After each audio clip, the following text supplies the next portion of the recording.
Hello बच्चों, तो अब डिस्कस करेंगे question number 44 from the chapter equilibrium. तो यहाँ देख लेते हैं हमें क्या क्या गिवन है। The ionisation constant of phenol is 1 into 10 to the power of -10। आपको क्या गिवन है? के अल्फा की value. So what is the concentration of phenolate ion in 0.05 molar solution of phenol. ठीक है, आपको जो फिनॉल का सोल्यूशन है वो दे रखा है 0.05 मोलर का है, और आपको ये बताना है कि इस प्रोसेस में C6H5O माइनस यानी जो डिसोसिएशन हो रहा है, डिसोसिएशन के बाद में कितनी कॉन्सेंट्रेशन आपको मिलती है फिनोलेट आयन की for 0.05 molar solution of phenol. ठीक है, सेकेंडली आपसे ये भी पूछा गया है that find out the degree of ionisation. Degree of ionisation हम लोग कहते हैं अल्फा को। तो आपको degree of ionisation find out करना है if the solution is also 0.01 molar in sodium phenolate. ठीक है, यहाँ पे आपको सोडियम फिनोलेट का भी कुछ कॉन्सेंट्रेशन गिवन है अगर इनिशियली। देखो, सबसे पहले तो मैं आपको इस क्वेश्चन का मतलब समझा देती हूँ, क्योंकि हो सकता है आप में से कुछ को ये क्वेश्चन समझ में नहीं आया होगा। तो क्वेश्चन कुछ इस तरह से है कि भाई मान लेते हैं कि ये मेरे पास फिनॉल है जिसको कि मैंने वाटर के अंदर डाला, और इससे मुझे क्या मिल गया, यहाँ पे कुछ डिसोसिएशन हो गया, फिनोलेट आयन और H3O प्लस बन गया। तो सबसे पहले तो इन्होंने कहा कि अगर हम मान लेते हैं इन फर्स्ट पार्ट, हम ये मान लेते हैं कि 0.05 मोलर कॉन्सेंट्रेशन है मेरे फिनॉल का, तो वैसे में after reaching the equilibrium C6H5O minus का कितना कॉन्सेंट्रेशन होगा, जब मुझे यहाँ पे ऑलरेडी के अल्फा की वैल्यू गिवन है।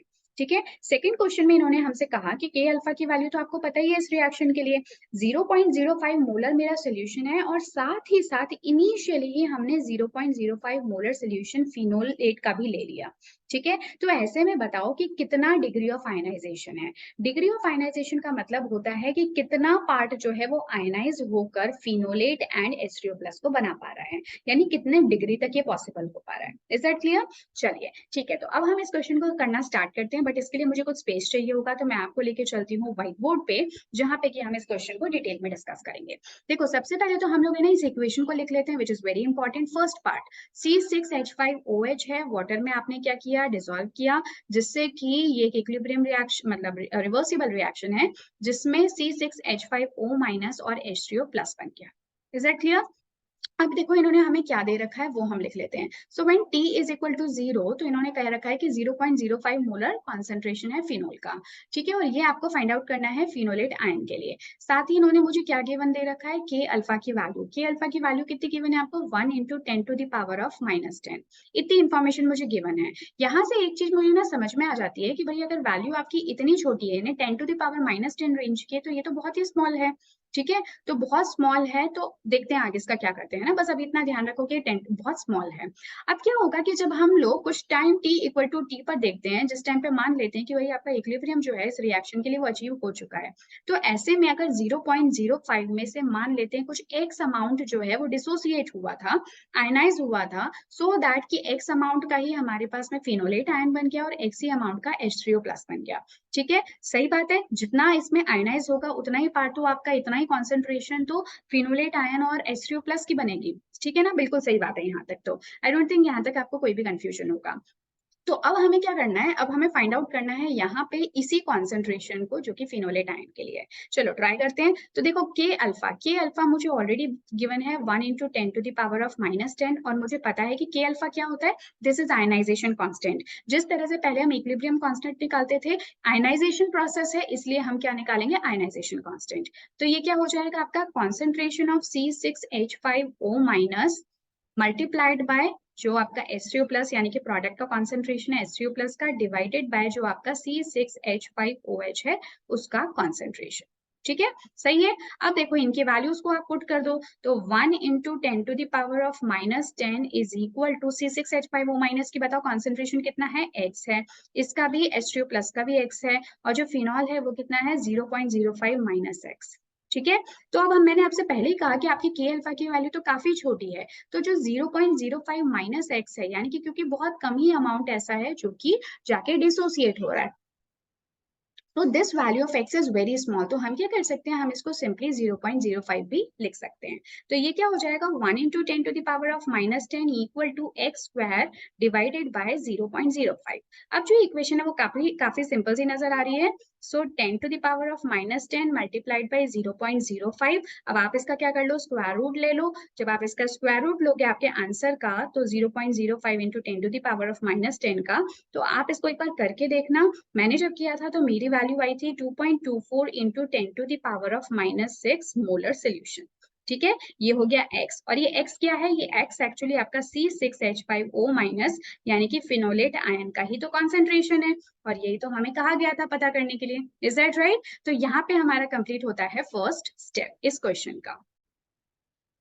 बात कर लेते हैं सेकंड पार्ट की। तो सेकंड पार्ट में अगेन मैं क्या कर लेती हूँ, इक्वेशन लिख लेती हूँ जो कि हमारी फिनॉल वाटर के साथ में डाला, और आपको क्या मिल गया, फिनोलेट आयन यानी कि C6H5O माइनस प्लस साथ में मिल गया H3O प्लस हाइड्रोनियम आयन। ठीक है, अब देख लेते हैं हमें क्या क्या इन्फॉर्मेशन गिवन है। तो अब जो हमें इन्फॉर्मेशन गिवन है वो यही है कि T इक्वल टू 0 पे, यानी कि जब आपने शुरुआत की है तभी आपके पास 0.05 मोलर का फिनॉल है, साथ में 0.01 मोलर का फिनोलेट आयन भी पहले से ही है। ठीक है, अब आपने टाइम टी पे कुछ चेक किया जबकि इक्विलिब्रियम जो है वो अचीव हो चुका है, तो अब देख लेते हैं क्या होगा।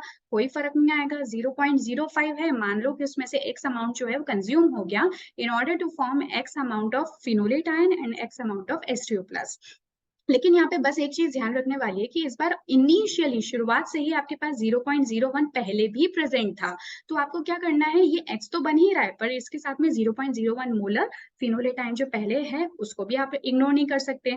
ठीक है, अब हम क्या कर लेते हैं कि अब हमें यहाँ पे फाइंड आउट क्या करना है, हमें यहाँ पे फाइंड आउट करना था डिग्री ऑफ आयनाइजेशन। ठीक है, तो डिग्री ऑफ आयनाइजेशन क्या होता है, डिग्री ऑफ आयनाइजेशन का मतलब होता है नंबर ऑफ मोल्स या फिर कॉन्सेंट्रेशन, कुछ भी आप ले सकते हो, या फिर कॉन्सेंट्रेशन जो कि डिसोसिएट हुआ है, इस केस में हम आयनाइज बोल देते हैं क्योंकि यहाँ पे आयनाइजेशन की बात हो रही है।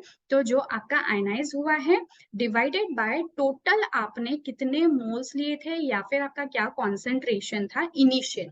Is that clear? तो ये हम लोगों को फाइंड आउट करना है। तो यहाँ पे अगर मैं देखूं तो कितने मोल्स या कॉन्सेंट्रेशन यहाँ पे आयनाइज हुए, एक्स यहाँ पे आयनाइज हुआ है डिवाइडेड बाय इनिशियली मैंने कितना कॉन्सेंट्रेशन लिया था, तो वो लिया था 0.05। ठीक है, और इसकी वैल्यू हमें फाइंड आउट करनी है। तो अल्फा फाइंड आउट करने के लिए दिस इज रिक्वायर्ड कि मुझे एक्स पता हो। तो एक्स मुझे कैसे पता चलेगा, तो उसको हम कर लेते हैं यहाँ पे। ठीक है, तो x पता करने के लिए देखो हमें वापस से हम उसी के अल्फा को यूज करते हैं। के अल्फा जो है दोनों इक्वेशन के लिए सेम है क्योंकि सेम ही तो रिएक्शन है ना, तो के अल्फा की वैल्यू तो सेम ही रहेगी आयनाइजेशन कांस्टेंट की। ये आप लोगों को गिवन है 1 × 10⁻⁻10 ऑलरेडी क्वेश्चन में, और यहाँ पे जो है सेम वही इक्वेशन यानी कि फिनोलेट आयन की concentration multiplied by H3O plus ions की कॉन्सेंट्रेशन और डिवाइडेड बाय आपकी फिनॉल की कॉन्सेंट्रेशन। ठीक है, तो इस तरह से हमने निकाल लिया। अब देखो इनकी कॉन्सेंट्रेशन है क्या क्या वो लिख लेते हैं हम। तो ये तो यहाँ पे रहेगा 1 × 10⁻⁻10। जो फिनोलेट आयन है उसकी कॉन्सेंट्रेशन कितनी है, 0.01 प्लस एक्स, ये बहुत इंपॉर्टेंट है, इस बार आप ये लिखो, मल्टीप्लाइड बाय आपका एक्स डिवाइडेड बाय जो फिनोल आयन है उनकी कॉन्सेंट्रेशन यानी कि 0.05 माइनस एक्स। बट क्योंकि मैंने आपको देखो यार पहले ही बताया था कि जो आपकी के अल्फा की वैल्यू है ना, के अल्फा की वैल्यू क्या है, बहुत ही स्मॉल है, बहुत स्मॉल है, इस वजह से जो x है वो बहुत, यानी कि x कितना अमाउंट डिसोसिएट हो रहा है that is also very small. तो अगर आप कहीं पे 0.05 माइनस एक्स लिखते हैं तो x की वैल्यू इतनी छोटी है कि यहाँ पे x को लिखने से कोई खास फर्क ही नहीं आ रहा है, x को माइनस भी कर दोगे तो भी कोई 0.05 की वैल्यू पे फर्क नहीं आएगा। तो आप इसको सिंपली इग्नोर कर सकते हो और इसको ले सकते हो 0.05, या फिर अगर कहीं पे आपको 0.01 प्लस एक्स लगता है तो यहाँ पे सिर्फ x को ऐड कर देने से कुछ भी नहीं होने वाला, 0.01 की वैल्यू पे कोई खास फर्क नहीं पड़ेगा।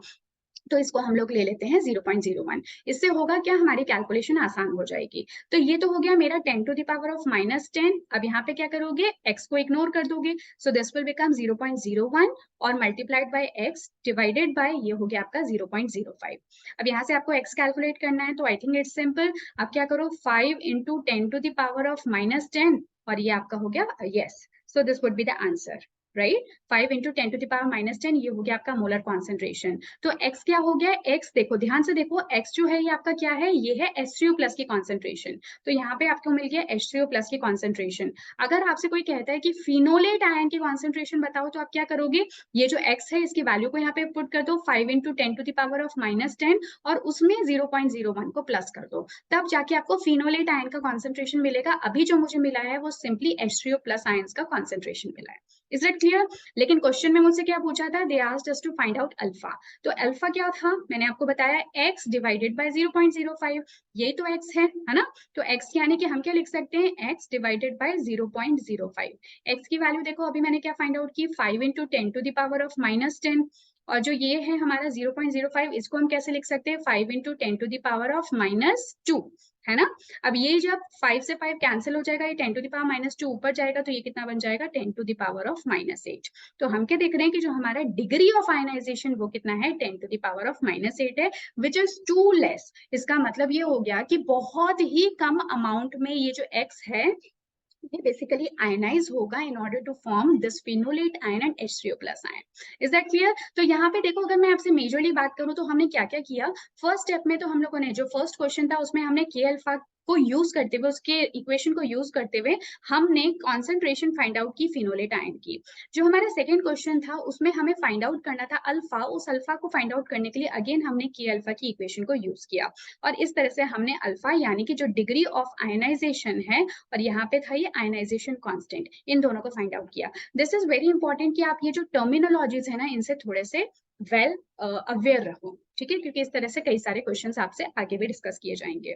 ओके, तो अब मैं आपको लेके चलती हूँ मेन क्वेश्चन पे, और वहां से हम लोग एक बार देख लेते हैं हमारे आंसर को। आप चाहे तो ये जो आंसर है जो कि टेक्स्ट में गिवन है, आप इसको भी चाहे तो देख सकते हैं एक बार के लिए, ठीक है। यहाँ पे थोड़ा सा डिफरेंट इन्होंने मेथड यूज किया है, सब कुछ सेम ही है, बट इन्होंने थोड़ा सा इसको शॉर्ट में दिखाया है, तो आप चाहे तो ये देख सकते हैं, अदरवाइज मैंने आपको एक डिटेल एक्सप्लेनेशन दी है। आप कुछ भी फॉलो करें, your answer would be 1 × 10 to the power -8 for alpha, ठीक है। और इसी तरह से जो इसकी मोलर कॉन्सेंट्रेशन आई थी, एक्स की वैल्यू जो हमने निकाली थी, दिस वाज दिस मच, ठीक है। तो ये था हमारा क्वेश्चन। सो नेक्स्ट वीडियो में मिलेंगे हम एक नेक्स्ट क्वेश्चन के साथ में। Till then take care and good bye.